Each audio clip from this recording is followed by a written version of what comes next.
Good evening and welcome to this special edition of Metro Focus. I'm Jenna Flanagan.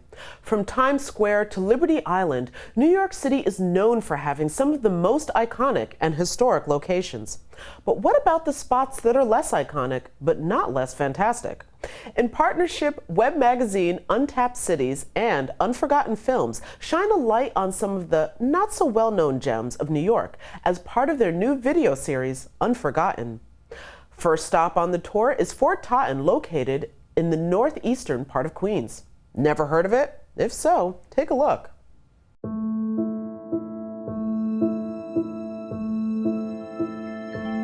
The Fort Totten Water Battery was built in 1862 opposite Fort Schuyler in the Bronx to protect the greater New York City region from invasion during that time. Obsolete and abandoned before it was ever completed, the water battery is a rare Civil War-era remnant, majestic in its incompletion and relatively hidden in Northeast Queens. But as the battery continues to remain unknown to most, investments in preserving its history and increasing visitor access has helped inspire public interest in this remote Queens park.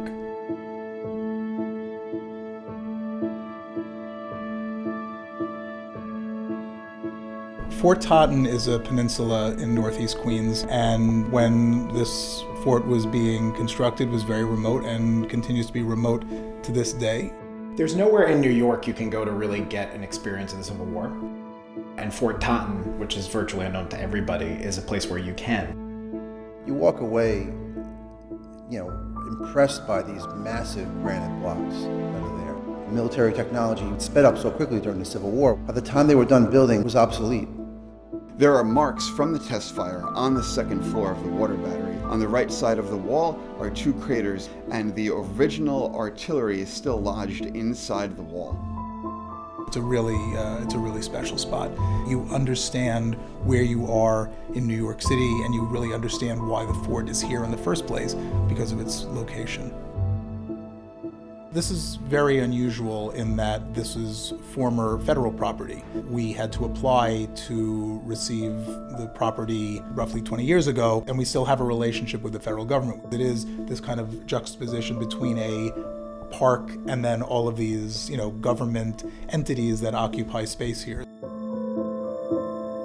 One of the Rangers' secrets, I can tell you, is that there is not a secret tunnel that goes from Fort Totten Park over to Fort Schuyler.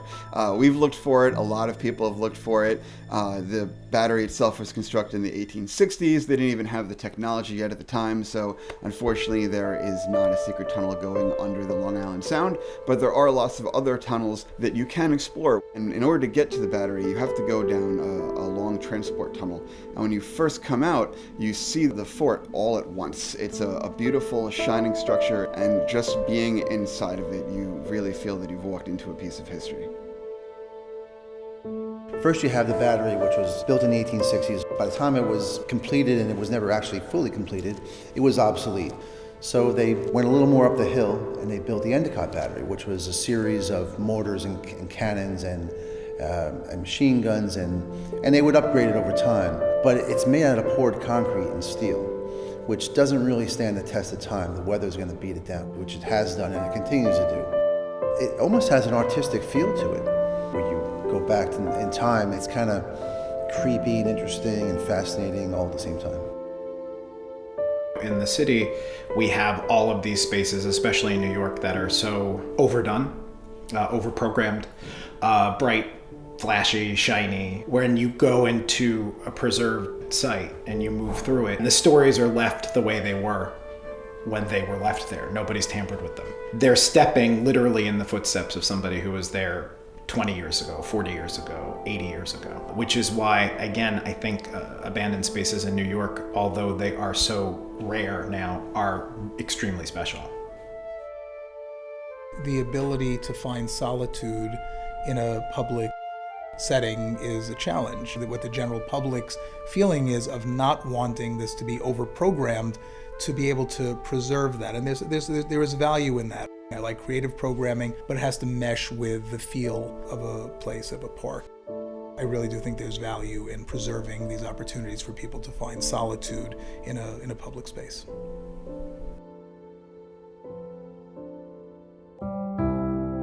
So as we all work to preserve these histories and provide access to these structures, we face a unique challenge in trying to balance solitude and activation in our city's parks.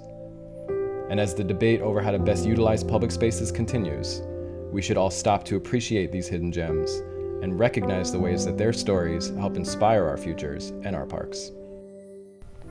And joining me now are two of the journalists behind Unforgotten, Michelle Young, founder of Untapped Cities, and Aaron Assis, artist and creator of Unforgotten Films. Welcome to you both. Thank you for having us. So Aaron, I want to start with you. Of all the locations that you chose, how did you zero in on Fort Totten? It's an interesting question. It's not necessarily something that's super formulaic. I think there are gems all over the city that are hidden or maybe lesser appreciated, and I think with sites like this and a project like this, you're really kind of just looking for threads, for interested agencies within the government, interested groups of people who want to tell the story, and just, again, trying to identify the site that has the most bite, that really kind of fits into the broader context of the project, which is trying to share these underappreciated or lesser known gems around the city in a collective way. Okay. And Michelle, I mean, there's got to be so many other, we learned so much from that clip, but there's got to be some unique gems that you were also able to take away from your studying and learning all about Fort Totten.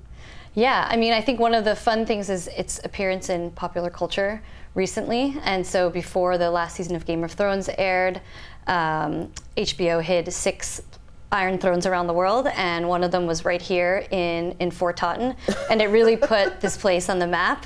But even going back in time, Fort Totten actually has some of the earliest graffiti in New York City, scrawled into the tunnels inside there, and there is a reference to Remember the Maine, which is a big shipwreck that happened that started the Spanish-American War. So there's lots of really interesting things from present day to going all the way back to the beginning of this fort.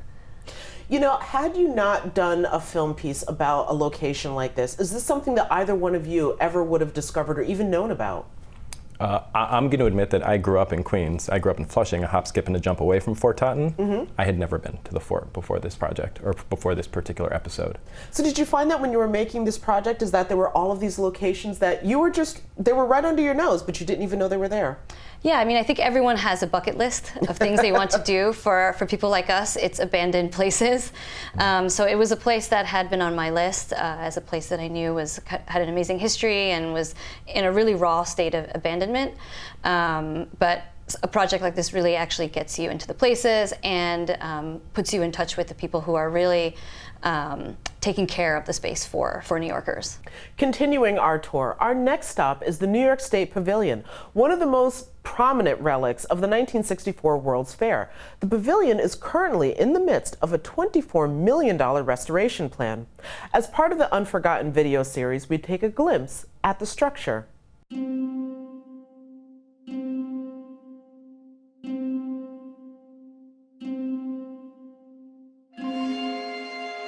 The New York State Pavilion was originally built as a spectacular public structure at the 1964 World's Fair in Flushing Meadows Corona Park. Designed by architect Philip Johnson as an icon for the world to see, the pavilion served as a gathering space, a concert venue, and even a roller skating rink before it slipped into the realm of the forgotten. As the pavilion has started to emerge over the past decade, creative collaborative efforts and renewed public interest have helped restore the integrity of this Queens icon.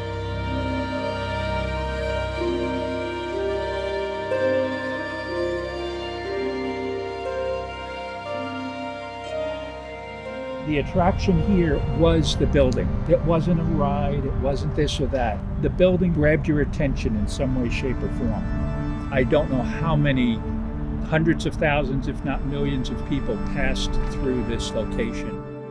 The pavilion first ran into trouble during the fiscal crises of New York City back in the 70s. So it's very reflective of the history of New York City. It survived. It didn't recover yet, but it has survived.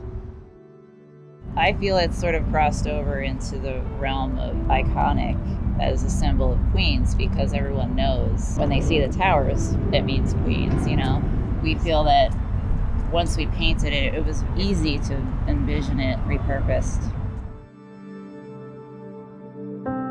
Even something as simple as a coat of paint can really change your perception of what something could be. The Tent of Tomorrow had this huge terrazzo map on the floor of New York State. It was a Texaco state map. There were these squares, and within those squares there were little pieces of material that laid out all of New York State with all these different towns. That all got worn out, and a couple of years ago the Parks Department worked with UPenn to essentially preserve what was left of that.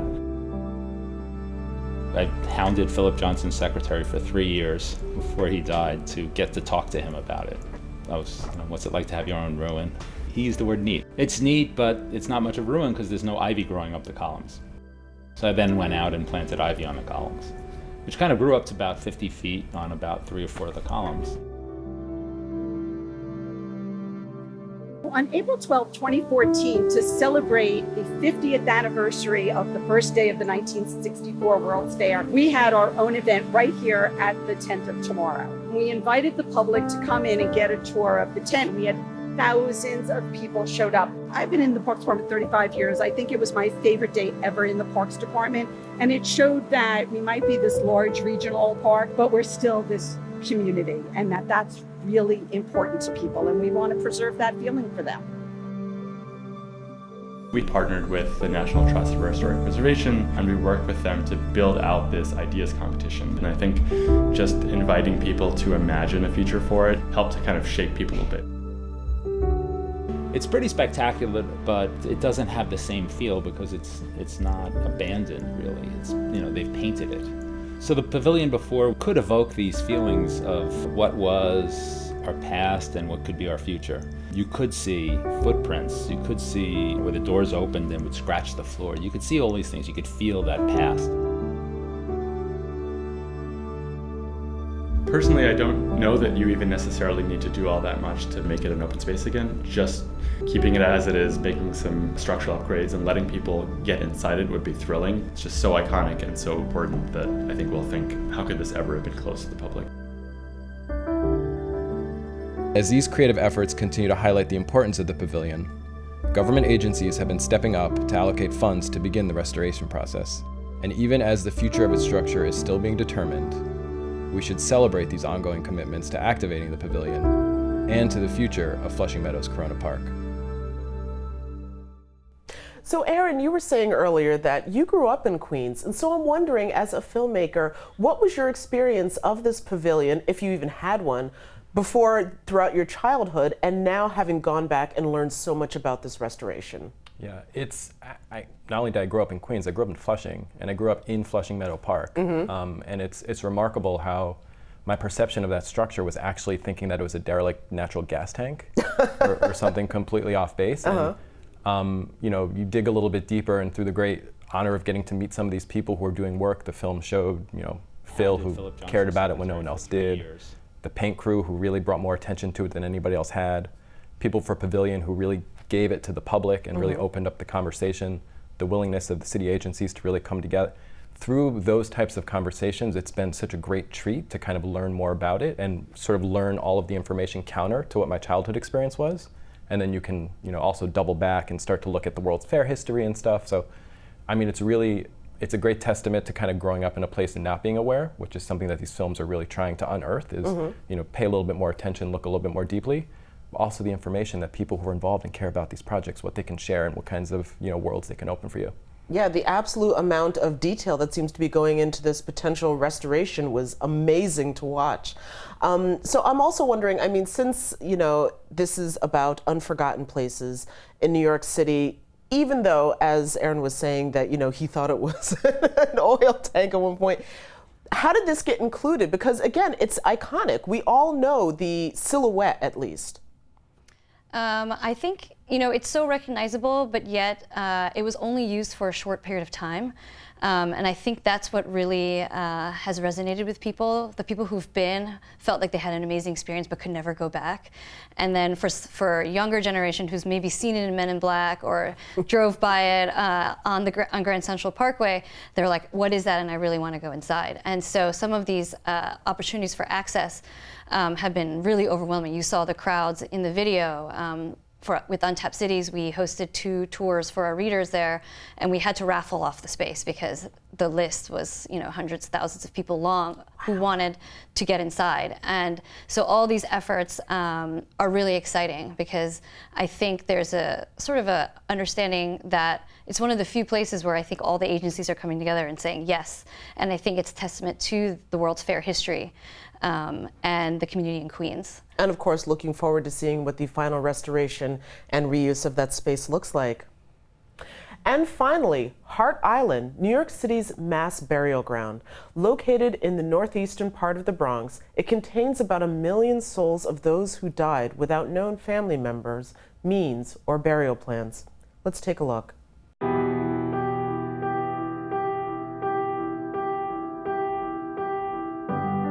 Hart Island was purchased by the City of New York in 1868 to serve as the city's public burial ground off the coast of City Island in the Bronx. Operated by the Department of Correction for over 150 years, Hart Island is a hauntingly beautiful landscape, rich with historic remnants and a final resting place for nearly 1 million New Yorkers. But as visitation to the island remains a challenge, artists and advocates have been working to honor memories and increase access to New York City's only public burial ground.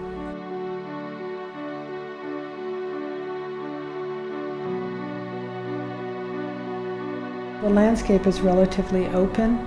It's a wildlife sanctuary out there. It's an area that really is a beautiful part of New York City. It's very quiet, it's very peaceful. It's just a lot of nature and sort of old buildings. It's a very human place, a very humbling place, and getting there is like going to a prison. It's completely contrary to the spirit of the place. Access is important for family members or friends or people with interest of going, but complicated because of the way it's run and the structure that's been set up for it. Hart Island is an island off the coast of City Island in the Long Island Sound in the Bronx. It serves as the city's public cemetery. Anyone who is buried by New York City is buried on Hart Island. That can include anyone whose next of kin cannot be found, located, anyone who opts not to have a private burial, or anyone who is not identified.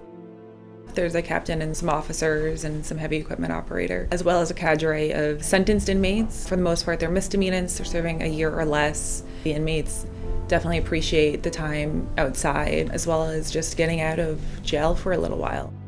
There's still a lot of uncertainty as to who the folks on Hart Island might be, if somebody's loved one might have ended up there or not. And right now you have to go through a pretty intense process of showing that you have someone buried on the island before you are allowed to visit, and I don't understand whose interest that serves. Maybe it's time that the folks who can make the decisions go and see for themselves why people think it's important to open to the public more.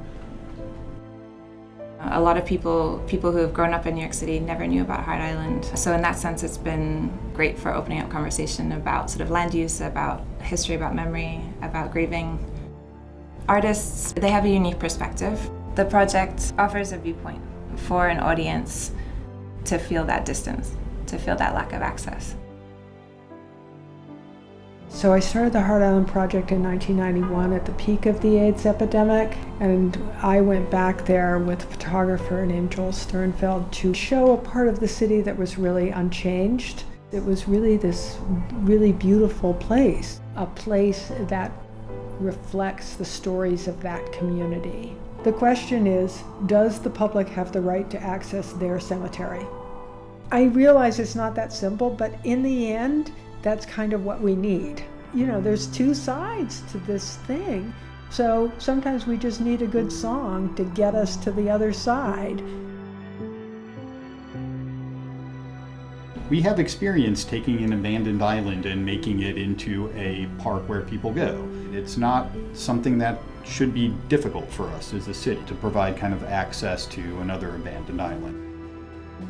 I'm not sure what Hart Island will be after it stops being the active Potter's Field. I'm not sure that anyone at this point really knows for sure what that will look like.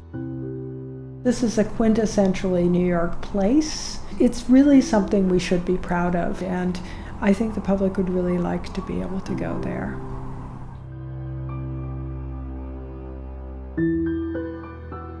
So as we reflect on the history, conditions, and lives that are all part of Hart Island, artists and advocates continue pushing for new legislation and improved public access. And as city officials start the process of transferring control, we should all take a moment to consider the impact of this transition, both on Hart Island and on people's lives throughout the city. So Aaron, I wanted to start with you because that was, I would say, the more difficult of the three pieces that we've seen. And I'm wondering, what is it that is so important about allowing the public to actually go to some place like Hart Island to be able to grieve for these unknown souls? It's almost an impossible question to answer. I think dealing with death is something that's so culturally specific and so challenging, but I think Hart Island specifically is fascinating because it's not the first public cemetery, it won't be the last public cemetery. New York City has a long history of turning public cemeteries into park spaces. City Hall Park, Washington Square Park, Madison Square Park. And I think in this particular case, Hart Island is much more removed from the center of the city as those other spaces. But I think when you want to sort of honor kind of like that history and the DNA that is part of the city and pay homage to the people whose lives and whose souls are on the island, I think the only way to do that is really provide more access for them. For the families, just people who are generally interested, and allow it to be something that's a little bit more kind of human, I guess, for the lack of a better word. The experience of being on the island is really second to none. And I think the conversation around death is just something that, is a challenging one to have, but it's certainly not one that people should be restricted from. Absolutely. Michelle, I'm wondering if perhaps Hart Island, and again, because it is a cemetery for the unknown, if that somehow stands out from the rest of the locations that are included on your site. Oh, definitely. It is a place that is hallowed ground, and also extremely beautiful and silent. There are very few places in New York City that are quiet. And I think the remoteness of it, the fact that maybe some people on City Island don't even know that it's there, potentially. It's on Long Island Sound. And the difficulty of getting access is a very uniquely New York situation. It's been under the Department of Corrections jurisdiction for maybe 150 years. And corrections inmates actually bury the dead. And so because of that security apparatus around that, it's very difficult to get access. And Melinda Hunt was the first person to really advocate successfully. And so one day a month, the public can sign up to visit it, but it's still a pretty onerous process. One time when I went, actually no one was staffed to bring us over, and then someone later came. And we have only been able to go as press, but that is certainly not publicly accessible. Of course. I don't want to pivot too much, but these are just three examples of the locations around the city. I'm just wondering if you could tell us about maybe a few of the other ones to give people a broader idea who aren't your avid readers. Yeah, maybe Aaron can take and talk about the next films that are coming. Yeah, I mean, so there's, the process under which we go through to basically identify and move through creating these films, as mentioned earlier, is a little bit kind of a touch and go. We've been working with the Parks Department pretty steadily and have some content information started, working with Washington Square and talking about the arch itself and some of the history there. We've been talking with them about potentially doing something on North Brother Island, talking with the operating RIAC, which is actually a state-run island on Roosevelt Island, and talking about some of the history there. So those processes are all underway. But again, these projects are unique in a sense that the voice that's used to create kind of the narrative needs to be a combined voice, and we basically need sort of that multiple buy-in from the different agencies, community groups, members of the public to make sure that they all come together. So at this point there are definitely some threads out there and definitely some projects started, but to actually throw a dart at the wall and identify which one is next, I don't know, stay tuned, I guess. But, okay, well, no, stay tuned is fair. But we have our fingers on the pulse of at least a half dozen more sites, and again, there are multiple ways to share so many different things with people in the city that they may or may not have known about, and unlocking people's curiosity and giving them a chance to learn more about their city and or themselves by proxy is just a wonderful gift to be able to give people. So we appreciate being able to do that. Well, I definitely thank you both for giving us this gift because they were amazing and fascinating. And of course, Hart Island was quite humbling to watch. So thank you so much. Thank you. For more information on these hidden New York City gems and many others, visit metrofocus.org for more details.